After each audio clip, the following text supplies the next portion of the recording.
নাহলে বাইরে চলে যাবে। রেডি?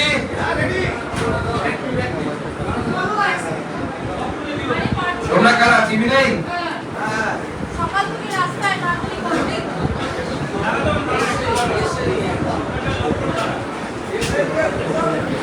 এখানে এখানে একটা ইয়ে আছে না, ওয়াইফাই আছে না? হ্যাঁ ওয়াইফাই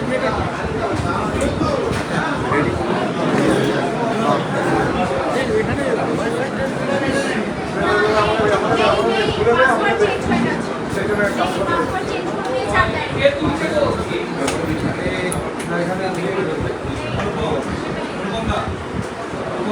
রেডি? তাড়াতাড়ি করো, তাড়াতাড়ি করো। খিদাও হয়েছে। পাস করাও না, চারটা পাস করাও, তাহলে সবাই মাথার মধ্যে পাস করে দিন।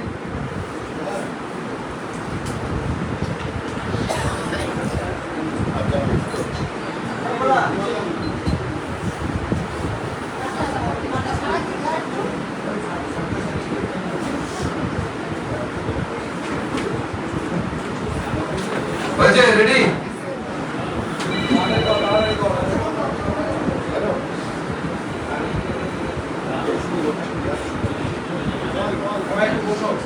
রেডি? নমস্কার। আজকে এই প্রেস বার্তা এক অদ্ভুত পরিস্থিতিতে আমাদেরকে করতে হচ্ছে, কারণ আপনারা জানেন আজ বঙ্গীয় ছাত্র সমাজের ডাকে যে নবান্ন অভিযান, নবান্ন ঘেরাও অভিযান এবং মুখ্যমন্ত্রীর পদত্যাগের দাবিতে, যাকে তারা পোশাকি ভাবে ইভেন্ট করেছে দফা এক, দাবি হয় মুখ্যমন্ত্রীর পদত্যাগ, সেই দাবিকে সামনে রেখে বঙ্গীয় ছাত্র সমাজের নবান্ন অভিযান এখনো চলছে, টিল নাও কন্টিনিউ। এই আন্দোলনে পুলিশ জনতার উপরে এবং ছাত্র এবং ছাত্রদের পরিবারের লোকেদের উপরে লাঠিচার্জ করেছে, কাঁদানে গ্যাস ছুড়েছে এবং বহু জায়গা থেকে আমরা এরকম খবর পাচ্ছি ছাত্রদের মাধ্যমে যে পুলিশ ড্রাঙ্কেন অবস্থায় ছিল, অর্থাৎ নেশাগ্রস্ত অবস্থায় পুলিশের যারা কর্মচারী তারা ছিলেন এবং তারা অমানসিক অত্যাচার করেছে। তাই আজকে আমি কোনো জবাব দিতে আসিনি, কয়েকটা প্রশ্ন করতে এসেছি মাননীয় মুখ্যমন্ত্রীকে এবং তার প্রশাসনকে, যে এই যে দিদির কোনো একজন দিদির ধর্ষণের বিচার চেয়ে কোনো ভাই যদি রাস্তায় নামে, সেটা কি কোনো অন্যায় কাজ করেছে? তারা কোন বোনের উপরে অত্যাচার হয়েছে, তার অত্যাচারীর শাস্তির দাবিতে যদি কোনো দাদা রাস্তায় নামে বা নবান্নতে গিয়ে মুখ্যমন্ত্রীকে বলে, প্রশ্ন করে আগুন তোলে, মাননীয় মুখ্যমন্ত্রী আপনি ভুল করেছেন, আপনি আপনার পদ থেকে সরে যান, সেটা কি কোনো অন্যায় কাজ করেছে তারা? আজকে নিজের বাড়ির লক্ষ্মীদের, নিজের বাড়ির ছাত্র ছাত্রীদের নিরাপত্তার কথা চিন্তা করে অভিভাবকরা যে রাস্তায় নেমেছেন, নেমে কি তারা কোনো ভুল করেছেন? কেন পুলিশ নিরস্ত্র এবং শান্তিপূর্ণ মিছিলের উপরে কেন পুলিশ লাঠিচার্জ করলো? কেন কাঁদানে গ্যাস ছুড়লো? এমনকি বয়স্ক মানুষ, মহিলারা পর্যন্ত ছাড় পায়নি। পুলিশ অজুহাত হিসেবে হয়তো বললো যে পাথর ছুড়েছে, কোনো জায়গায় পাথর ছোড়ার ঘটনা পুলিশের লাঠিচার্জের আগে ঘটেনি। কেমিক্যাল মেশানো জল স্প্রে করা হয়েছে, এরকম অভিযোগ আমরা ছাত্রদের কাছ থেকে পাচ্ছি, যে জল কামান দেখেছে পুলিশ। ছাত্রদের, নিরীহ ছাত্রদের একটি আন্দোলন, সেই আন্দোলনে পুলিশ কেমিক্যাল মেশানো জল স্প্রে করছে। এটা কি ধরনের আচরণ? আমাদের এই ছাত্র সমাজে বেকার যুবক যুবতী যারা, তারা কি বাংলায় জন্ম নিয়ে তারা কি কোনো ভুল করেছেন?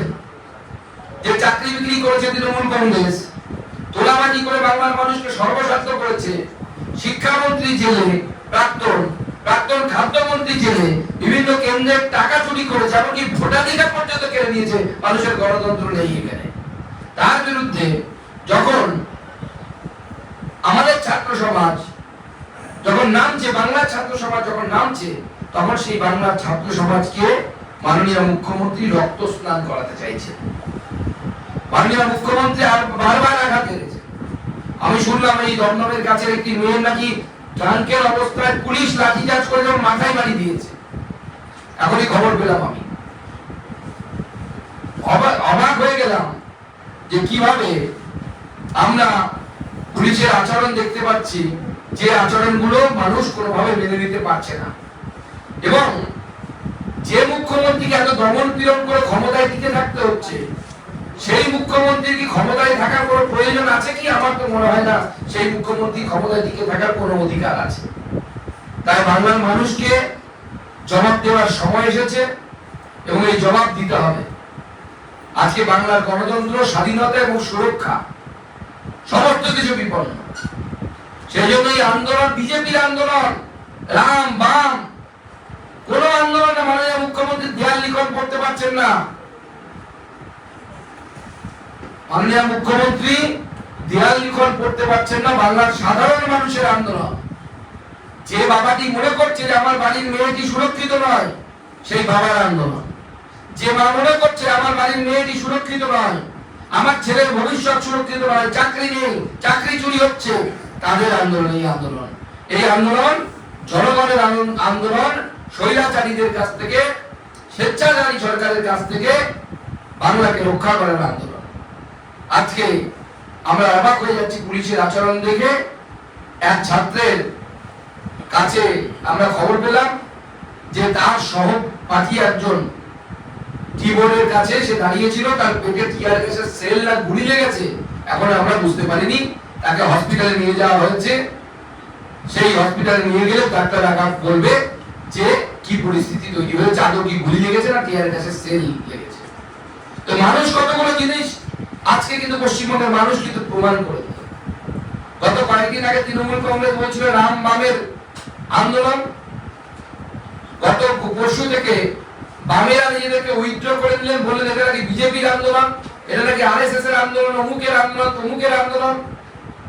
আজকে বামপন্থীদের দ্বিধাচারিতা সবার চোখের সামনে চলে এলো এবং মানুষ যে বামপন্থীদের সাথে নেই এবং এটা যে সাধারণ মানুষের আন্দোলন, সাধারণ মানুষ বেরিয়ে সেটা প্রমাণ করে দিল যে বামপন্থীরা তৃণমূলের সাথে সেটিং রাজনীতি করতে ব্যস্ত এবং সেটিং রাজনীতি বাংলার মানুষ মেনে দেবে না। বাংলার মানুষ এই সেটিং রাজনীতির বিরোধী।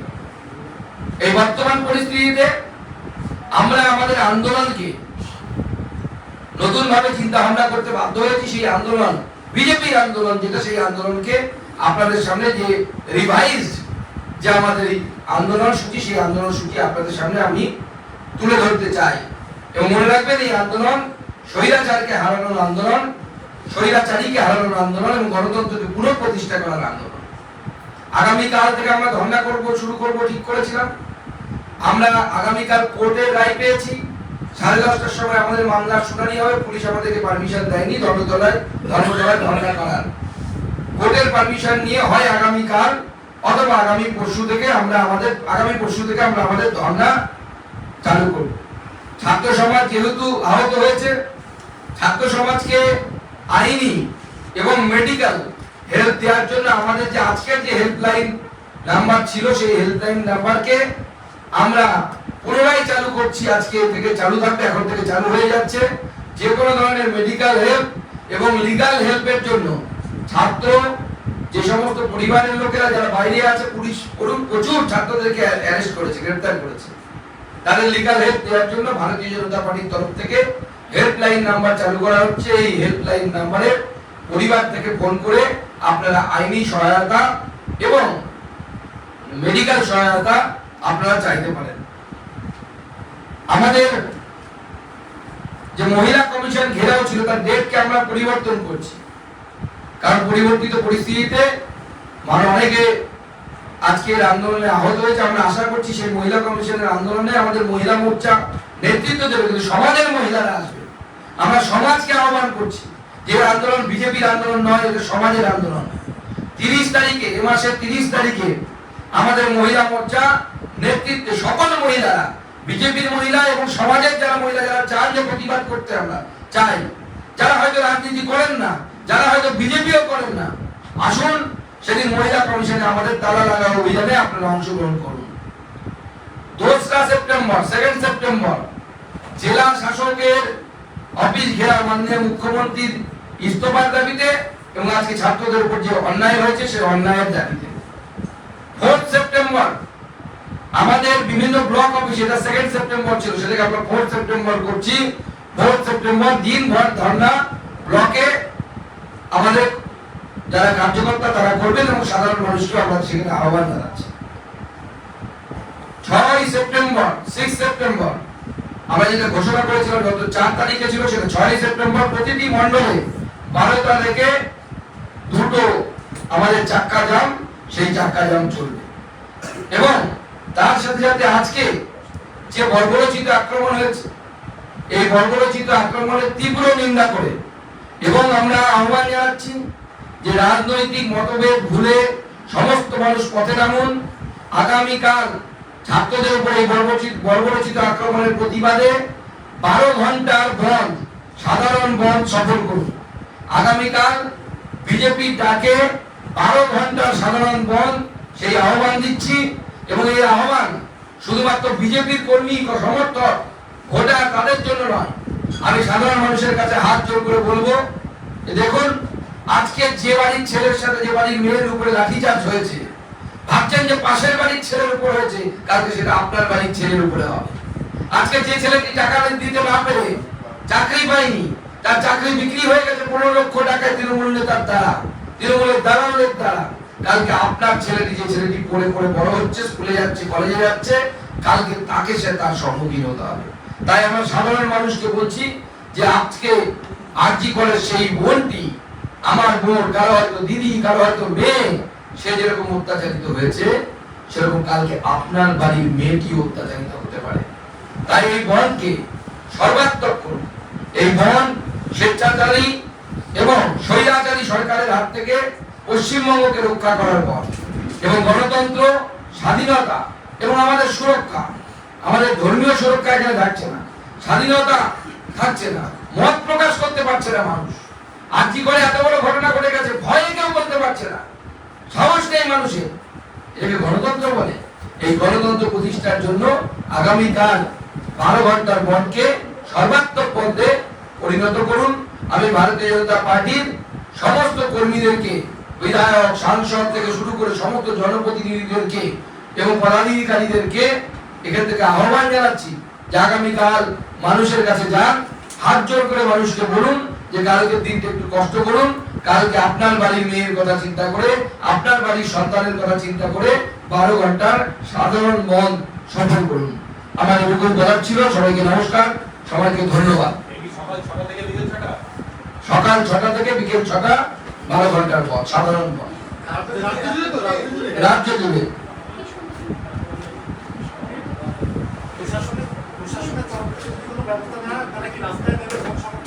আমরা সাধারণ মানুষকে আহ্বান জানাচ্ছি রাস্তায় নেমে মত সফল করার জন্য। কারণ আজকের যে আন্দোলন হয়েছে, এটা শুধু কোন একটা পন্থা, কোন একটা মত, কোন একটা রাজনৈতিক দল তাদের আন্দোলন নয়, তাদের আহ্বান নয়। বাংলার মানুষ নেমে আন্দোলন করেছে। দেখেছেন কোন রাজনৈতিক পতাকা ছাড়া যে বিপুল পরিমাণ মানুষ রাস্তায় নেমেছে, বিপুল পরিমাণ ছাত্র সমাজ বিপুল সংখ্যায় নেমেছে। আমার তো মনে করতে পারছি না বাংলায় এর আগে এইভাবে রাজনৈতিক ব্যানারে এত সংখ্যক ছাত্র ছাত্রী, তাদের পরিবারের লোকেরা কেউ কোন রাস্তায় নেমেছে। অভূতপূর্ব এক দৃশ্য আজকে আমরা দেখেছি। সেই দৃশ্য প্রতিবাদের ভাষার দৃশ্য। মানুষ রাস্তায় নেমেছে, প্রতিবাদ করেছে এবং আগামী দিনেও প্রতিবাদ করবে। আমরা মানুষকে আহ্বান জানাচ্ছি, সাধারণ মানুষকে বলছি যে এই ছাত্রদের কথা ভেবে, যাদের উপরে লাঠি পড়েছে, তাদের জন্য প্রতিবাদ করে প্রচুর আহত, গ্রেফতারি করা হয়েছে, তাদের কথা ভেবে আগামীকাল 12 ঘন্টার বন্ধ আপনারা সর্বাত্মক ভাবে সফল করুন। গোটা রাজ্য জুড়ে সকাল 6টা থেকে সন্ধ্যে 6টা পর্যন্ত সাধারণ বন্ধের আহ্বান ভারতীয় জনতা পার্টির তরফ থেকে করা হয়েছে এবং এই বন্ধকে সফল করুন।